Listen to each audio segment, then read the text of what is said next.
శివవల్లభ లీలా వైభవము అధ్యాయం 12 పార్ట్ 2. ఆ రాత్రి వారు చేసిన నామ సంకీర్తనలో పాల్గొన్నాడు. మర్నాడు వారితో పాటుగానే కృష్ణానదిలో స్నానం చేశాడు. వారంతా గోకర్ణము, శ్రీశైల విశేషాలు, మహాత్మ్యాలు గ్రామస్తులకు చెబుతుంటే విన్నాడు. గోవింద భట్టు బృందంతో పాటుగా వచ్చి శ్రీపాద స్వామి వారిని వైకుంఠ ఏకాదశి పర్వదినాన దర్శించుకున్నాడు. అందరూ సాష్టాంగ నమస్కారాలు చేస్తుంటే తాను కూడా చేశాడు. గోవింద భట్టు మొదలైన వారందరూ తిరిగి వెళ్ళిపోయాక తాను తిరిగి ప్రయాణించి తల్లిని చేరుకున్నాడు. తల్లి అంబిక 7 రోజులుగా తనయుడు కనిపించలేదని ఏమైపోయాడోనన్న బాధపడుచున్నది. కానీ ఎవరినన్నా అడుగుదామన్నా, ఎవరికన్నా చెప్పుకుందామన్నా వారు ఈసడించుకుంటారని భయం. అయినా ఒకరిద్దరిని అడిగింది. వారు ఎగతాళి చేశారు. ఎందుకమ్మా, అప్రయోజకుడైన కొడుకు ఉండి నిన్నేమి ఉద్ధరిస్తాడు? నీవు భిక్ష చేసి తెచ్చిపెడితే తినేవాడే కానీ నీకు పెట్టే ఆశ ఎలాగూ లేదుగా. పోనీ ఎటైనా పోయి వాడి పొట్టైనా పోసుకోగలిగితే సంతోషించరాదా అని ఎద్దేవాగా పలికారు. అంబిక మనసెంతో గాయపడింది. కానీ భగవంతుని ప్రార్థన చేసుకుంది. శ్రీశైల మల్లన్నను తలుచుకున్నది. నేనుండగా వాడినొక ఇంటివాణ్ణి చేయాలని కోరిక ఉంది. భగవాన్, నీవు ప్రసాదించిన ఈ పుత్రుని వల్ల వంశాభివృద్ధి లేకపోతే నీవు ఈ వరం నాకిచ్చి మాత్రం ఏం ప్రయోజనం తండ్రి అంటూ ప్రార్థించుకుంది. తనలో తానే బాధపడింది. ఎంతైనా నేను తల్లిని కదా, నాకు ఓపిక ఉన్నన్ని రోజులు ఏదో ఒక పని చేసి నీరు మోసి అయినా వాడి కన్నం పెట్టుకుంటుంటే చూచేవాళ్ళు ఓర్చుకోలేకపోతున్నారు. భగవాన్, ఏమి ఈ లోకం, మా బోటి వాళ్ళు బ్రతికేటందుకు కూడా అర్హత లేదా అంటూ దుఃఖిస్తూ నిద్రించింది. మరునాడు ఆంజనేయ శర్మ వచ్చి తల్లి కంటపడ్డాడు. తల్లి తనయుని చూస్తూనే, నాయనా, 7 రోజుల నుండి కనబడకుంటే ఏమైపోయినావోనని బాధపడుతున్నాన్రా, నాకు చెప్పకుండా ఎక్కడికి పోయినావని అడిగింది. అప్పుడు అతడు, అదుగో నీవు కూడా అదే ప్రశ్న వేస్తున్నావు. మన ఎదురింట ఆయన ఆ మాటే అడిగితే, మరే గోకర్ణం నుండి యాత్రికులు వచ్చారు కదా, వారితో పాటుగా పోయి కృష్ణానదిలో స్నానం చేశాను. అక్కడ ఒక స్వామిని చూశాను అని చెప్తుంటే, ఆయనేమో అక్కడి దాకా వెళ్ళినవాడివి, ఆ ఏట్లో పడిచావక మళ్ళెందుకు వచ్చావు అన్నాడమ్మా. మళ్ళీ నీకు చెప్తే నీవు అలాగే అంటావు కదా, అందుకే నీకేమీ చెప్పలేదు. నేను చెప్పను అన్నాడు గారాబంగా. తల్లి ఇలా అంది, కృష్ణా నదిలో స్నానం చేయడం మంచిదే నాయనా. మనం కురోపురంలో ఉన్నప్పుడు రోజు నీ తండ్రి నేను కృష్ణానదిలో స్నానం చేసేవారం. అయినా తీర్థయాత్రలు చేయాలనిపించి కోరితే నా కోరిక మన్నించి మీ తండ్రి నన్ను శ్రీశైల యాత్ర చేయించారు. ఆ మల్లికార్జున స్వామి వరం వల్లనే నువ్వు పుట్టావు అని చెప్తుంటే ఆంజనేయ శర్మ, అమ్మా, ఇప్పుడు నీవు చెప్పావే ఆ ఊరి పేరు కూడా అక్కడ చెప్పారు. ఆ స్వామివారు కూడా అక్కడ తపస్సు చేశారట. ఇంకా ఏమేమో చెప్పారు. కర్మలు పోతాయన్నారు. నాకు కొంచెం కొంచెమే అర్థమైనాయి అన్నాడు. తల్లి కొడుకుతో, మంచిదేలే నాయనా, ఇతరులతో మనకెందుకు, నీవు తిరిగి వచ్చావు, నాకదే చాలు అన్నది. మరునాడు ఆమె ఒకరింట్లో తద్దినం వంట చేయడానికి ఒప్పుకున్నది. ఉదయాన్నే తొందరగా లేచి వెళ్ళిపోయినది. ఆంజనేయ శర్మ నిద్రలేచి వాని పనులు చేసుకున్నాడు. యాత్రికులతో ఉన్నన్నాళ్ళు స్నానం చేయగానే బొట్టు పెట్టుకోవాలనే తెలుసుకున్నాడు. కావున తాను ఈ రోజున ఇంటి వద్ద ఆ అలవాటు మరవకుండా దేవుని దగ్గర నుండి గంధము, కుంకుమ తీసుకుని బొట్టు ధరించాడు. అంతకుముందు ఎప్పుడైనా తల్లి చెప్పినా బొట్టు పెట్టుకునేవాడు కాదు. అటువంటి వాడు తనంతట తానే బొట్లు ధరించాడు. అంతేకాదు, అలా దేవుని ముందర కూర్చోగానే అతనికి మొన్న వారంతా చెప్పుకున్న మాటలు మదిలోకి రాసాగినవి. గురువు యొక్క గొప్పదనము గురించి, గురువు సాక్షాత్ పరమేశ్వరుడేనని, గురువు లేనిది ప్రపంచంలో ఏదీ లేదని ఆ సజ్జనులు చెప్పుకున్నవన్నీ జ్ఞప్తికి వచ్చింది. ఆంజనేయ శర్మకు మామూలుగానైతే జరిగిన విషయాలేవీ జ్ఞాపకం ఉండవు. అందువల్లనే పాఠాలు వెళ్ళవేయలేకపోయాడు. ఎవరైనా నిందించినా అంతే, మతిమరుపు వల్ల అవేవి గుర్తుండేవి కావు. కానీ ఈనాడు ఆశ్చర్యంగా ఆ యాత్రికుల సంభాషణలు, శ్రీ స్వామివారి దివ్య రూపం జ్ఞాపకానికి వస్తున్నవి. ఇది అతనికే ఆశ్చర్యాన్ని కలిగించింది. వారి మాటలు, శ్రీపాదుల అనుగ్రహ వాక్కులు అన్నీ గుర్తుకు వచ్చినవి. గోవింద భట్టు పాడిన దిగంబరా దిగంబర శ్రీపాదవల్లభ దిగంబర ఆ పదం గుర్తుకొచ్చింది. ఆ దివ్య మంత్రాన్ని మరల వారు జపించిన విధంగానే నామ సంకీర్తన చేయసాగినాడు. అలా తాను సంకీర్తన చేస్తుంటే అతనికి అమితమైన ఆనందం కలిగింది. అప్పుడతనికి బాగా ఆకలి వేసింది. తల్లి ఉన్న చోటికి వెళ్ళేందుకని బయటకు వచ్చాడు. వీధిలోకి పోగానే ఆంజనేయ శర్మ ముఖాన పెట్టుకున్న బొట్టుని చూచి కొందరు కొంటెవాళ్ళు గేలి చేయడం మొదలుపెట్టారు. నీకోసం మీ అమ్మ ఏడుస్తుందని తిరిగి వచ్చావా? వెళ్ళిన వాడివి మళ్ళీ ఎందుకు తిరిగి వచ్చావు? కృష్ణలో పడి చచ్చిపోయినా పీడ పోయేది అన్నారు. ఆంజనేయ శర్మ నిన్నటి వరకు ఎవరైనా నవ్వినా ఎగతాళి చేసినా ఏమీ పట్టించుకునేవాడు కాదు, ఏమీ గుర్తు పెట్టుకునేవాడు కాదు. అటువంటి వానికిప్పుడు వారి మాటలు అనగానే ఎందుకో బాగా రోషం వచ్చింది, బాధ కలిగింది. తనలో ఏమీ మార్పు వచ్చిందో తనకే తెలియదు. ఆ బాధ తట్టుకోలేక అతని తల్లి ఎవరింటిలో ఉన్నదో అక్కడికి పోయినాడు. అమ్మా అమ్మా అంటూ పిలిచాడు. ఏమిటని వాళ్ళమ్మ బయటకు వచ్చింది. చూస్తే ఆంజనేయ శర్మ నుదుట గంధం కుంకుమ బొట్టు పెట్టుకొని ముచ్చటగా ఉన్నాడు. అంబిక, ఏమిటి నాయనా, ఎందుకు నీవిక్కడికి వచ్చావు? నేనే ఇంటికి వస్తానుగా, కొంచెం సేపు ఆగు అన్నది. ఆమె మాటలు వినిపించుకోకుండానే, అమ్మా నేను పోతున్నాను, కృష్ణలో పడి చనిపోతా, నేను చచ్చిపోతే అందరికీ సంతోషం కలుగుతుంది అంటూ ఏడుస్తూ చెప్తున్నాడు. అంబికకు ఏమీ బోధపడలేదు. కుమారుని దగ్గరగా తీసుకొని, ఇదేమిటినా చనిపోతానంటావు? తప్పు కదా, అయినా నీకు ఏమి బాధ కలిగింది? ఎందుకు ఇలా మాట్లాడుచున్నావు అని వానిని తలనిమిరి గడ్డము పట్టుకొని, అటువంటి ఆలోచనే చేయకూడదు నాయనా, నీవు తప్ప నాకింకెవరున్నారు అని బుజ్జగించింది. దానికి అతడిలా చెప్పాడు. ఈ ఊరిలోని వారందరూ నన్ను ఎగతాళి చేస్తున్నారు, కృష్ణలో పడి చనిపోమ్మని అంటున్నారు అని ఏడవసాగినాడు. తల్లి, బాధపడవద్దు తండ్రి, వారేమన్నా నీవు పట్టించుకోవద్దు అంటుండగా ఆ బాలుడు తల్లిని విదిలించుకొని కృష్ణా నది వైపుకు పోసాగినాడు. తల్లి, పోవద్దు నాయనా, పోవద్దు, ఆగు ఆగు అంటూ వెంటబడి వానిని ఆపి, శ్రీశైలం మల్లన్న ప్రసాదం రా, నీవు చనిపోతావన్న మాటే నేను వినలేను. నిన్ను చూచుకుని నా బ్రతుకు వెళ్ళదీస్తున్నాను నాయనా అంటూ ఈ దృశ్యం చూచిన గ్రామస్తులు కొందరు ఇరువురిని చూచి సరిపోయింది, తల్లి కొడుకులు వీధిన పడడము, చస్తాననడము వింత, ఇంకేం కావాలి, పోండి, ఇద్దరూ కలిసే ఏట్లో దూకండి, పీడ విరగడైపోతుంది అని గేలే చేయసాగారు. ఆంజనేయ శర్మ రోషంతో తల్లిని విదిలించుకొని ఏటివైపు పరుగిడసాగినాడు. వాని వెంట ఏడుస్తూ వాణిని వారిస్తూ తల్లి కూడా కొడుకు వెంట పరిగెత్తసాగింది. శ్రీగురుని సంకల్పం వలన కాబోలు వాడు శ్రీపాదుల దర్బారు ప్రదేశము ప్రక్కల గల నదీ తీరము వైపుగా పరుగిడసాగినారు. బ్రాహ్మణ బాలునికి శ్రీపాదుల అనుగ్రహం. శ్రీ స్వామివారు నదీ తీరంలో గట్టుపైన కూర్చుండి ధ్యానంలో ఉన్నారు. శ్రీపాద స్వామివారి బట్టలు ఉదికి ఆరవేసి శ్రీపాద నామస్మరణం చేస్తూ కూర్చున్నాడు రజకుడైన రవిదాసు. గోవింద భట్టు ఆనంద పారవశ్యంతో పలికిన నామం అందరికీ తారక నామంగా మారింది. అతడు కూడా దిగంబరా దిగంబర శ్రీపాదవల్లభ దిగంబర అనే నామం చేస్తూ కూర్చుని ఉన్నాడు. శ్రీపాద స్వామికి ఆంజనేయ శర్మ అతని తల్లి నదిలో దూకడానికి నిర్ణయించుకుని వస్తున్నట్లు తెలిసింది. సర్వసమర్థులు సర్వాంతర్యామి అయిన ప్రభువుకి తెలియనిదేముంటుంది? రవిదాసుతో స్వామి ఇలా చెప్పారు.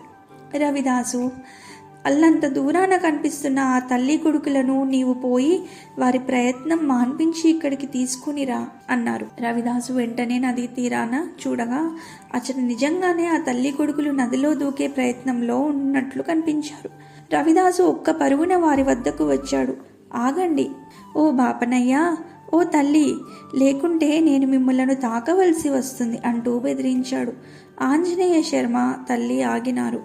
అతడు వాళ్ళ దగ్గరకు వచ్చి, నడవండి, ఆ స్వామి వారు మిమ్ములను అక్కడకు తీసుకురమ్మంటున్నారు అంటూ గదిమాడు. అతని వెంట వారిద్దరూ మంత్రముగ్ధులైనట్లు నడిచారు. స్వామి సన్నిధిని చేరారు. స్వామి ఆ తల్లిని చూచి, ఏమమ్మా, మీరక్కడ ఏమి చేస్తున్నారని ప్రశ్నించారు. ఆ తల్లి దుఃఖిస్తూ తమ కథను పూర్తిగా వివరించి తన గోడంతా వెళ్ళబోసుకుంది. చివరగా ఈ అమాయకుడైన కొడుకుని పోషించుకున్నటకై ఇతరుల ఇండ్ల వద్ద చాకిరీ చేసి నీరు మోసి తిప్పలు పడుచున్నాను. కానీ ఊరి వారందరూ వీనిని పండితపుత్ర శుంఠ అని గేలి చేస్తూ, నీవు వ్యర్థుడవు, నీకు పిల్లనెవరిస్తారని ఆ నదిలో దూకి చావమని నిందిస్తుంటే వీడు నదిలోకి దూకి ఆత్మహత్య చేసుకుంటానని వచ్చాడు. స్వామి, వీడి మీదే ఆశలు పెట్టుకుని వీడి కోసమే జీవించే నేను వీడు పోయాక ఇంకా బ్రతకడం ఎందుకు అనుకున్నాను అని తీవ్రమైన శోకంతో విన్నవించింది. శ్రీ స్వామివారు అపార కరుణామయుడు, ఆర్తజన బాంధవుడు. ఆ తల్లి కొడుకులను అమృత దృష్టితో వీక్షించారు. అంబికతో ఇలా అన్నారు, అమ్మా, నీవు పూర్వజన్మలో చేసిన కర్మల ఫలితంగా ఇలాంటి పుత్రుడు కలిగాడన్నావు. కానీ ఈ విధంగా ఈ జన్మను అంతం చేయాలనుకున్నావు. ఆత్మహత్య పాపం ఎంత బలీయమో తెలుసా? నీ అవివేకపు ఆలోచనకు స్వస్తి చెప్పి నిత్యము ఈశ్వరుని ఆరాధించు. నీకు వచ్చే జన్మలోనైనా మంచి సంతానం కలుగుతుంది అన్నారు. అప్పుడు ఆ బ్రాహ్మణి, స్వామి, మాకు ఉదర పోషణయే బహు కష్టంగా ఉన్నది. నేను పూజలే విధంగా చేయగలను. ఈ కొడుకును పెంచలేక, లోకనిందలు సహించలేక విరక్తితో ఉన్న నాకు ఏది శ్రేయస్కరమో తమరే నిర్ణయించండి అని వేడుకుంది. అప్పుడు శ్రీ స్వామివారు కరుణార్ద్ర ఉదయంతో ఆమె కుమారుని చేరవిలిచి అతని శిరస్సుపై తమ దివ్య హస్తము నుంచి ఓంకారం ఉచ్చరించిరి. ఆ స్పర్శ తగిలిన తోడనే ఆ బాలుని శరీరమునందు విద్యుత్తు ప్రవహించినట్లు ప్రకంపనలు కలగగా నిశ్చేష్టుడై శ్రీ స్వామివారి ముఖమండలమును, వారి కళ్ళల్లోని దివ్యశక్తిని దర్శించను. శ్రీ స్వామివారితో పాటు తానును ఓంకారం ఉచ్చరించెను. అట్లు శ్రీ స్వామివారు అతనితో ముమ్మారు ఓంకారోచ్చరణ చేయించి అతనిపై తమ అమృత దృష్టిని సారించగా అతని శరీరము స్థిరత్వము నొందెను. మనస్సు ఆహ్లాదపడెను. ఏదో తెలియని దివ్యానుభూతిని పొందెను. ఆ మూర్ఖ బాలునికి సకల శాస్త్ర పరిజ్ఞానము స్ఫురణకు వచ్చెను. సకల విద్యలు, వేదమంత్రములు ఎప్పుడో వెళ్ళవేసిన వానివలె మనసున భాసించెను. వెంటనే అతడు ఓం నమో స్తన్వంతాయ సహస్రమూర్తయే సహస్రపాదాక్షి శిరోద్భాహవే సహస్రనామ్నే పురుషాయ శాశ్వతే సహస్రకోటియుగధారిణే నమః అని చేతులు జోడించి ప్రణామము చేయుచు ప్రార్థన చేసెను. అతని తల్లి అంబికతో, శ్రీస్వామి, మాత, ఇప్పుడు నీ దుఃఖం తీరిందా? ప్రశాంత చిత్తంతో ప్రదోష సమయమున నిత్యము శివపూజ విధిగా చేయమని ఆదేశించిరి. ఆ విధంగా చేస్తే వచ్చే జన్మలో తమ వంటి ఉత్తమ పుత్రుడు కలుగునట్లు నన్ను ఆశీర్వదించండి స్వామి అని అంబిక ప్రార్థించింది. శ్రీ స్వామివారు తప్పక నీ కోరిక నెరవేరుగాక అని దీవించారు.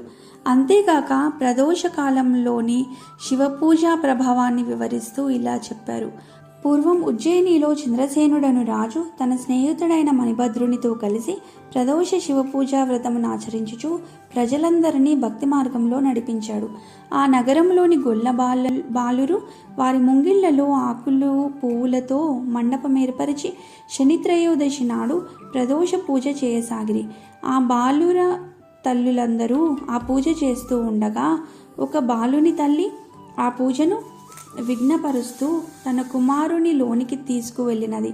ఆ బాలుడు ఏడుస్తూ తన తల్లి తప్పిదము క్షమించమని ప్రార్థించగా అచ్చట శివలింగమునందు తేజోరూపముతో శివుడు ప్రత్యక్షమై అతనిని ఓదార్చెను.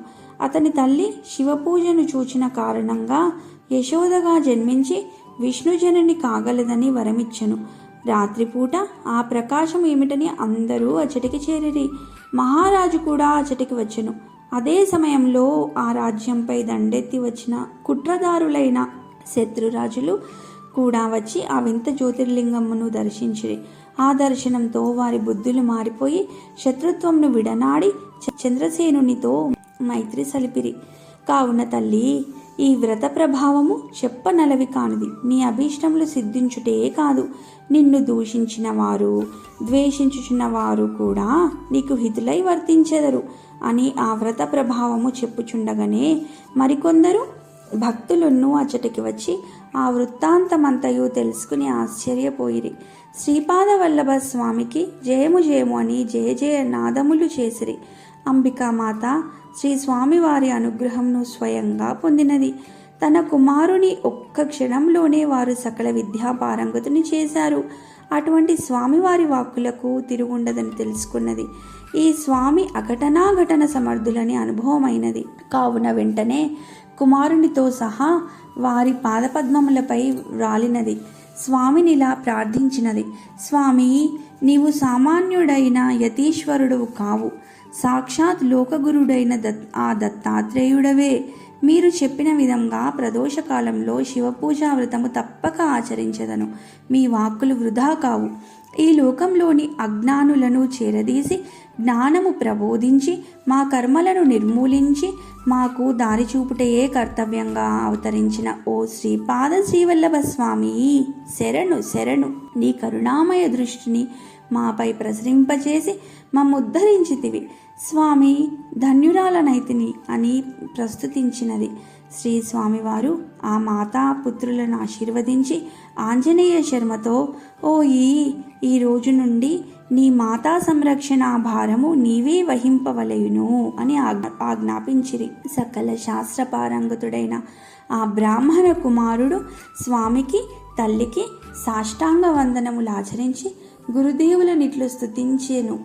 హే కరుణానిధి, దేవదేవ, అనాథనాథ, ఆది మధ్యాంతరహిత, అద్భుత మహిమాన్విత, ఈ దీనుని కరుణించి అనుగ్రహించితివి తండ్రి. నీ సంకల్ప శక్తి చేత ప్రసాదించబడిన ఈ విద్యలు నిన్ను ఏమారక స్మరించు శక్తిని భక్తిని ప్రసాదించి నన్ను సదా నీ పాదారవింద సన్నిధిలో ఉంచున్నట్లు వరమిమ్ము. తల్లి, తండ్రి, గురువు, దైవము నాకన్నీ నీవే ప్రభువు. త్వమేవ మాతా పితా త్వమేవ, త్వమేవ బంధుశ్చ సఖా త్వమేవ, త్వమేవ విద్యా ద్రవిణం త్వమేవ, త్వమేవ సర్వం మమ దేవదేవ. దాత విధాత సకల జగన్నిర్మాణకర్త, అనంత అచ్యుత భక్తాభీష్ట ప్రదాత, సత్య ధర్మ శాంతి ప్రేమ స్వరూప, పాహిమాం పాహిమాం అనగేశ శ్రీదత్త. అత్రివరదాయక అనసూయ పుత్రక, ఆపదుద్ధారక ఆనందదాయక, ఆసేతు సీతనగ ఆశ్రిత పరిపాలక, పాహిమాం పాహిమాం అనగేశ శ్రీదత్త. మునిజన వందిత ముముక్షు సేవిత, యోగీశ్వరేశ్వర యోగిజన వల్లభ, యోగ మాయాధీశ యోగీశ పూజిత, పాహిమాం పాహిమాం అనఘేశ శ్రీదత్త. కరుణాజలనిధి శుభకల్పభూజ, అరుణారుణతేజ శ్రీపాదరాజ, అపూర్వ గుణగణ మిళిత పదాంబుజ, పాహిమాం పాహిమాం అనఘేశ శ్రీదత్త. సకల వేదసార సంసార భయదూర, విజ్ఞాన విస్తార సుజ్ఞాన ప్రస్తార, ఓంకార హ్రీంకార అక్షరాకార, పాహిమాం పాహిమాం అనఘేశ శ్రీదత్త. అతులిత బ్రహ్మాండ అధినాయక, దేవేంద్రాద్యమర సంకటహారక, జంభాసురాది దుష్ట సంహారక, పాహిమాం పాహిమాం అనఘేశ శ్రీదత్త. సుమతి అప్పలరాజ దత్తవరపుత్ర, సకల తీర్థక్షేత్ర పావన శుభగాత్ర, శ్రీక్షేత్ర కురువపుర శ్రీకర చరిత్ర, పాహిమాం పాహిమాం అనఘేశ శ్రీదత్త. అంబికావరసుత ప్రాణప్రదాత, సకల విద్యాపూర్ణ జ్ఞానప్రదీప్త, ఆంజనేయ శర్మ భాగ్య విధాత, పాహిమాం పాహిమాం అనఘేశ శ్రీదత్త. ఫలశ్రుతి శ్రీపాదాష్టకమిదం పుణ్యం విద్యావాన్ ఎప్పటే నరః, బుద్ధిర్బలం యశోధైర్యం లభతే సర్వకామితః అని స్తోత్రం పఠించెను. ఈ ఘటనతో శ్రీ స్వామివారి దివ్య మహిమ అందరికీ వెల్లడి అయినది. వారి ప్రతిష్ట పరిసర గ్రామములకు క్షణాలలో పాకిపోయింది. భర్త మరణంతో అనాథయై కురువపురం అనగా స్వగ్రామం విడిచి అవమాన భారంతో మతి స్థిరం లేకుండా గ్రామాలు తిరుగుచూ భిక్ష చేసుకుంటూ అందరి చేత నిందించబడే తల్లి అంబికయు ఆంజనేయ శర్మయు శ్రీపాదుల వారి అనుగ్రహం పొందడంతో వారి దరిద్రం కూడా తీరిపోయింది. ఈ వింత సంఘటన గూర్చి తెలుసుకున్న పంచదేవ పహాడ్ గ్రామ పెద్దలు పండితులైన కరుణము గారు మున్నగు వారు ఆంజనేయ శర్మను తమ గ్రామంలోనే ఉండవలసినదిగా కోరారు. ఆంజనేయ శర్మ వేద పఠనము శాస్త్రవాక్యములకు అందరూ అబ్బురపడి ముచ్చటపడ్డారు. వారి నివాసానికై ఒక గృహమును ఉచితముగా ఇచ్చదమని ఒకరు, వారికి ఆహార ధాన్యములు సమకూర్చదమని మరి ఒకరు ముందుకు వచ్చిరి. సద్గురువు అనుగ్రహిస్తే తృణమును మేరువుగా మార్చగలరనే దానికిదే నిదర్శనము. సత్యవాక్పరిపాలకులైన శ్రీ స్వామి చెప్పినట్లు వారి జాతకములు పూర్తిగా మారిపోయినవి. మృత్యువును ఆహ్వానించిన తమ బ్రతుకులలో శ్రీస్వామి అమృత వృష్టిని కురిపించారు. శ్రీపాదులు ఆజ్ఞాపించిన శివపూజ నిత్యము చేయాలని అంబిక నిశ్చయించుకున్నది. దిగంబర దిగంబర శ్రీపాద వల్లభ దిగంబర అంటూ నామాన్ని నిరంతరం స్మరిస్తూ వాళ్ళు ఆనందమయ జీవనం గడిపారు. భక్తులారా, ఈ విధంగా శ్రీపాదస్వామి వారు తపస్సు చేసినది తాము తరించాలని కాదు, అందరినీ తరింపచేయుటకే వినియోగిస్తారు. గోవింద భట్టు యాత్రా బృందం వచ్చి వెళ్ళిన నాటి నుండి పసుపల పంచదేవ పహాడ్ గ్రామాల భక్తులు కృష్ణానదిలో స్నానమాచరించుటకు, శ్రీపాద స్వామివారిని దర్శించి నమస్కరించుటకు అలవాటు పడినారు. గోవింద భట్టు పలికిన నామమే మహామంత్రమై విలసిల్లినది. గోకర్ణము, ఆలంది, పండరీపుర భక్తుల ద్వారా శ్రీపాదుల వారి లీలలు, మహిమాన్వితమైన నామము మహారాష్ట్రమంతటా ప్రచారం చేయబడింది. కర్ణాటకలోనూ శ్రీవారి మహిమలు విస్తరించి ఆ రెండు రాష్ట్రాలలోనూ దత్తభక్తి చైతన్యం సెలయేరులై పారిందన్నారు శ్రీ విఠల్ బాబా గారు. గోవింద భట్టు మిత్రబృందము శ్రీ స్వామివారిని దర్శించుకున్న ప్రదేశంలోనే తర్వాత నిత్యం దర్బారుగా భక్తులు ఆర్తులు వచ్చి స్వామిని దర్శించి ఎన్నో లాభములు పొందినారు, బాధలు నివారించుకున్నారు. మందబుద్ధి బాలునికి విద్యాలాభము కలిగిన లీల వలన శ్రీ స్వామివారి ఖ్యాతి మరింత ప్రఖ్యాతమైనది. ఈ లీల వలన శ్రీ స్వామి విద్యాదానము, ఉత్తమ సంతాన ప్రాప్తి కలిగించడమే కాక ఉత్తమ వ్రతముల ద్వారా జన్మాంతర కర్మలను తొలగించు మార్గమును తెలిపిరి. ఈ అద్భుత సన్నివేశం జరిగినది ఈ దర్బారు ప్రదేశమే. ఈనాడు శ్రీ దత్తదేవుని నిలయంగా మారి శ్రీక్షేత్ర శ్రీవల్లభాపురంగా ప్రసిద్ధిగాంచినది. అనేక దివ్య దర్శనాలను ఆశ్రయించిన భక్తులకు అనుగ్రహాన్ని ప్రసాదిస్తూ అదృశ్యంగా శ్రీపాదులు ఆశీర్వదిస్తున్నారు అంటూ ఆనంద బాష్పాలు స్రవించగా తెలిపినారు శ్రీ బాబా గారు. శ్రీ బాబా గారు చెప్పిన ఈ సుదీర్ఘ ప్రవచన కథాసారం అందరి మనసులను ఆశ్చర్యానందాలలో ముంచింది. నేను తెప్పరిల్లుకొని శ్రీ బాబా గారితో, స్వామి తమరి వృత్తాంతం చెప్పుచున్నప్పుడు మధ్యలో కదిలించరాదని ఊరుకున్నాను. ఈ బాలునికి వేద శాస్త్ర విజ్ఞానమంతా ఎప్పుడో నేర్చుకున్నట్లు మనసులో భాషించిందన్నారు. ఇతడు పూర్వజన్మలో పండితుడా ఏమి? దయతో వివరించండి, మా జన్మలు పావనమవుతాయని ప్రార్థించాను. మరలా అందరి తరపున, ఆహా, మాకు తెలిసే సమయానికి తమరిని పంపి శ్రీపాదుడు మాకు దత్త భక్తిని తెలియజేశాడు. ఇది మా అదృష్టం. కలియుగ ప్రథమ దత్తావతారుని ప్రథమ కార్యక్షేత్రంలో వారు చేపట్టిన నూతన ప్రణాళికను గురించి తెలుసుకొనుటకు మేమెంత పుణ్యం చేసుకున్నామో. దత్త సాంప్రదాయ విశిష్టతను మాకు ప్రబోధించి మా జన్మలు చరితార్థం చేశారు అని అన్నాను. అందరము ఉక్కుమ్మడిగా లేచి చేతులు జోడించి, కాషాయ వస్త్రం కరదండధారిణం కమండలం పద్మకరణే శంఖం ఛత్రం శతాభూషిత భూషణాఢ్యం శ్రీపాదరాజం శరణం ప్రపద్యే. శ్రీపాద శ్రీవల్లభ సద్గురు స్వరూప శ్రీవల్లభాపుర లీలా విహార శోభనమూర్తి భక్త చింతామణి దయాసాగర పండరీనాథాంశ సంభూత పరమగురు జయ జయ శిష్యవత్సల జయ జయ. అన్యథా శరణం నాస్తి త్వమేవ శరణం మమ తస్మాత్ కారుణ్య భావేన రక్ష రక్ష దత్త ప్రభో అంటూ శ్రీ శ్రీ శ్రీ విఠలేంద్ర సరస్వతీ స్వామి పాదకమలాలకు సాష్టాంగ నమస్కారములు చేశాం. హృదయాలు ఉప్పొంగగా భక్తి ప్రపత్తులతో శ్రీ విఠల్ బాబా గారు మా వైపు చిరునవ్వులు చిందిస్తూ చేతులు పైకెత్తి మమ్మల్ని ఆశీర్వదించటం చూచి మా జన్మలు ధన్యమైనవనుకుని పులకించిపోయాం. శ్రీపాద శ్రీవల్లభ లీలా వైభవము 12వ అధ్యాయం సమాప్తం. శ్రీపాదశరణం శ్రీపాదశరణం శ్రీపాదశరణం భజే. శ్రీపాదశరణం శ్రీపాదశరణం శ్రీపాదశరణం భజే.